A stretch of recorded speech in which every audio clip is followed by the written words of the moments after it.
ગરમા ગરમ ફૂલેલા ફૂલેલા ભજીયા સાથે આજે બનાવીશું વડોદરાનું ફેમસ ભજીયા ઉસળ, અને એ પણ તીખી તરી સાથે.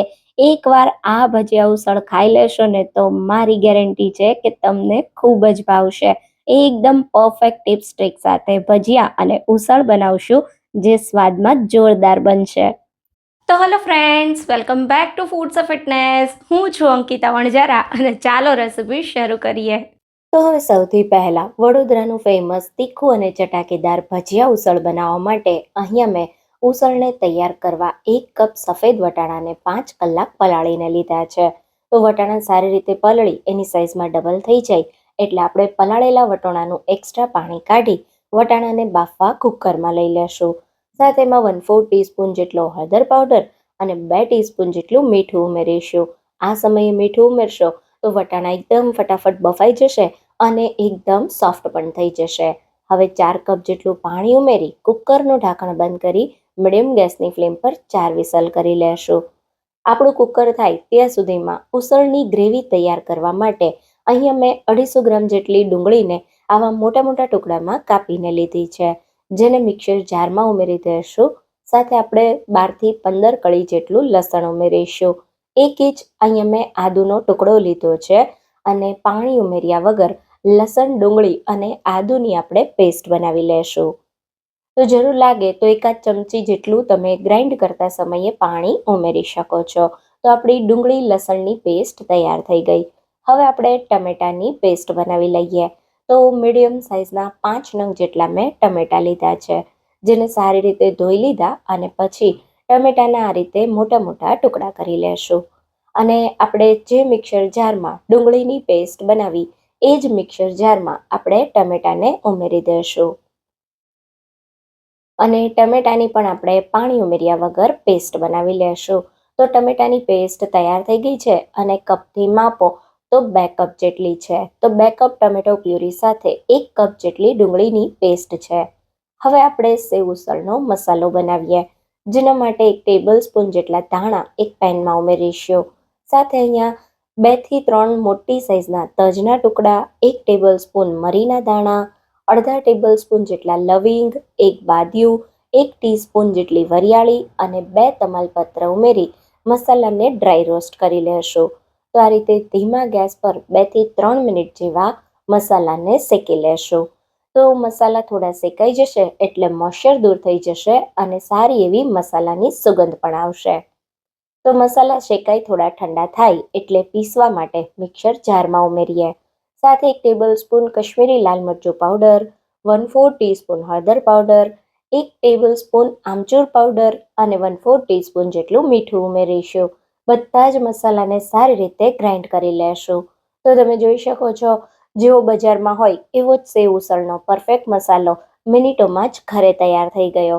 તો હવે આપણે વટાણા બફાઈ ગયા છે અને કુકર પણ સારી રીતે ઠંડુ થઈ ગયું છે. તો વટાણાને ચેક કરી લઈએ. તો અહીંયા તમે જોઈ શકો છો, વટાણા એકદમ સારી રીતે બફાઈને સોફ્ટ થઈ ગયા છે. તો આ રીતે વટાણાના દાણાને હાથમાં લઈ દબાવીને જોઈએ તો એકદમ દાણો સોફ્ટ થઈ ગયો છે. તો હવે આપણે ઉસળને તૈયાર કરી લેશું. તો સારી રીતે વટાણા બફાઈ જાય એટલે મોટી, પોળી અને જાડા તળિયાવાળી કઢાઈમાં 4 મોટી ચમચી જેટલું તેલ ગરમ કરી લેશું. અને અહીંયા આપણું તેલ થોડું ગરમ થાય એટલે આપણે સૌથી પહેલાં જે લસણ, ડુંગળી અને આદુની પેસ્ટ તૈયાર કરી છે એને તેલમાં ઉમેરી દઈશું. સારી રીતે તેલ સાથે મિક્સ કરી મીડિયમ ગેસની ફ્લેમ પર ડુંગળીમાંથી તેલ છૂટું પડે અને ડુંગળીની પેસ્ટનો કલર થોડો બ્રાઉન થાય ત્યાં સુધી સાતળી લેશું. અહીંયા આપણે ડુંગળીની પેસ્ટ ધીમા ગેસ પર સાતળવાની, જેથી સારી રીતે લસણ ડુંગળીની બધી જ કચાશ દૂર થઈ જાય અને ઉસળ ખાવાની મજા આવે. તો લગભગ 3 થી 4 મિનિટ પછી તમે જોઈ શકો છો, સાઇડ્સમાંથી તેલ છૂટું પડી ગયું છે.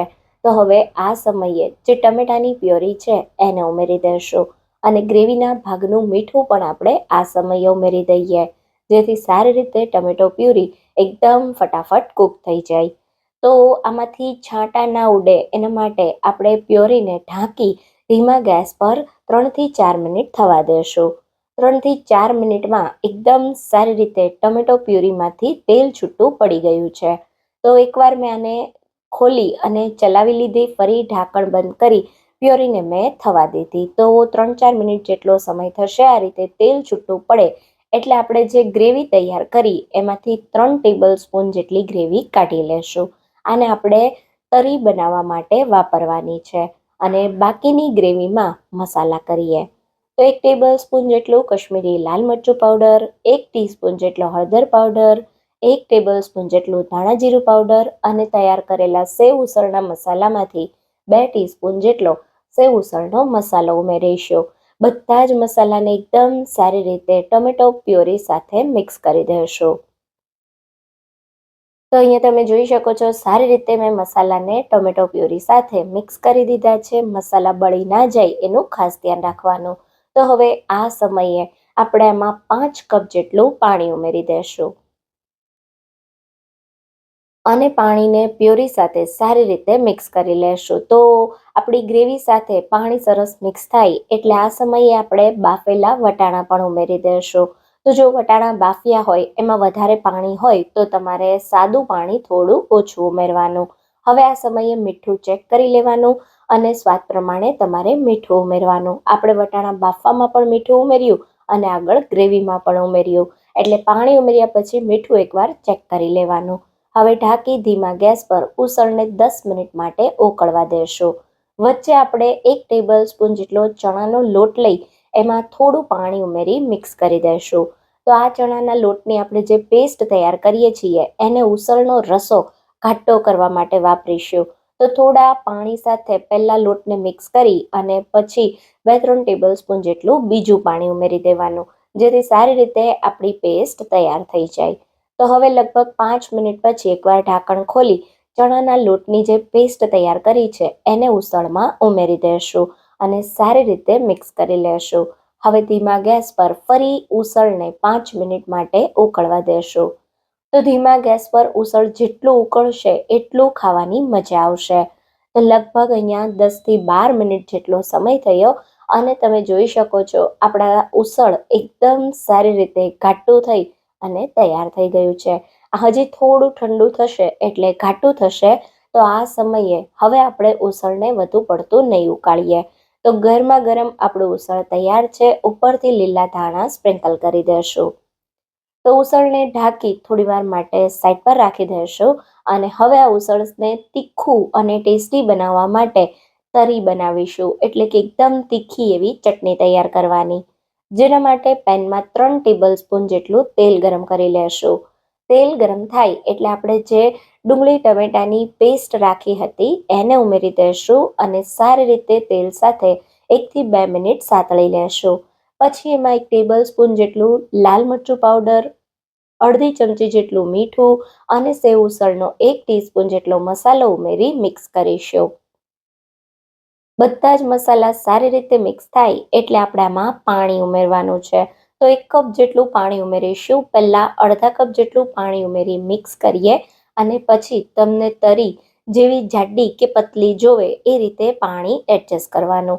તો આ રીતે ફરી મેં બાકીનું પાણી ઉમેરી મિક્સ કરી દીધું. હવે તેલ છૂટું પડે ત્યાં સુધી થવા દેશું. તો તરી ફક્ત 5 જ મિનિટમાં તૈયાર થઈ જાય. તમે જુઓ આ રીતે ઉપર સરસ તેલ છૂટું પડી ગયું. તો આપણી તરી પણ તૈયાર થઈ ગઈ છે. તો હવે આપણું સેવ ઉસળ તો તૈયાર છે. એની સાથે ખાવાના ફટાફટ મેથીના ભજીયા બનાવીએ.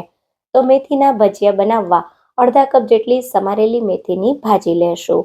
એમાં 1/4 કપ જેટલા લીલા ધાણા, 1/4 કપ જેટલા ઝીણા સમારેલા લીલા મરચાં, 1 ટેબલ સ્પૂન જેટલા અધકચરા વાટેલા ધાણા, 1 ટીસ્પૂન જેટલા અધકચરા વાટેલા મરીના દાણા, અડધી ટીસ્પૂન જેટલો આ રીતે હાથેથી મસળી અજમો ઉમેરીશું.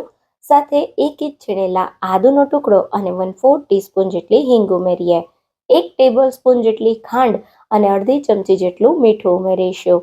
સાથે ભજીયાને એકદમ સોફ્ટ બનાવવા 1 ટેબલ સ્પૂન તેલ ભજીયાનું બેટર બનાવતા સમયે ઉમેરી દેવાનું. હવે બધી જ વસ્તુને સારી રીતે હાથેથી મસળીને મિક્સ કરીશું અને પછી આમાં 1 કપ ચણાનો લોટ ઉમેરીશું.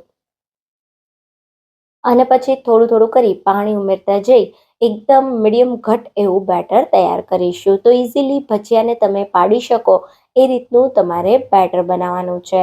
1 કપ લોટનું બેટર બનાવવા માટે મારે અડધા કપ કરતાં થોડું ઓછું પાણી લાગ્યું છે. બેટર આ રીતનું મીડિયમ થીક રાખવાનું. હવે ભજીયાને ફૂલેલા બનાવવા માટે 1/4 ટીસ્પૂન જેટલા કુકિંગ સોડા ઉમેરી સારી રીતે મિક્સ કરી દેશું. અને હવે તૈયાર કરેલા બેટરમાંથી ગરમા ગરમ મેથીના ભજીયા બનાવીશું.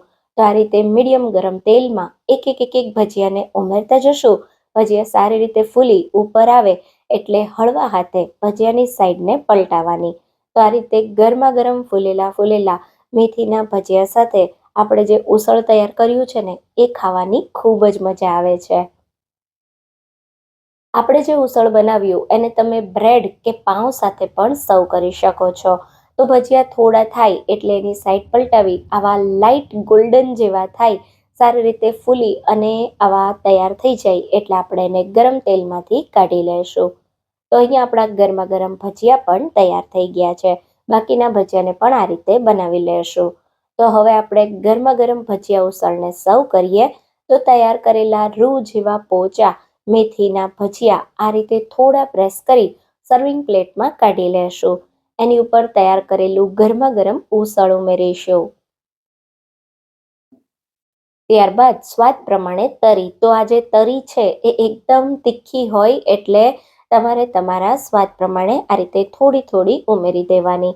સાથે થોડું ફરસાણ ઉમેરીશું અને ઉપરથી ઝીણી કાપેલી લીલી ડુંગળી ઉમેરી દઈશું અને થોડા લીલા ધાણા સ્પ્રિંકલ કરી ગરમા ગરમ સેવ ઉસળને ભજીયા ઉસળને સર્વ કરો. બધાને બહુ જ ભાવશે.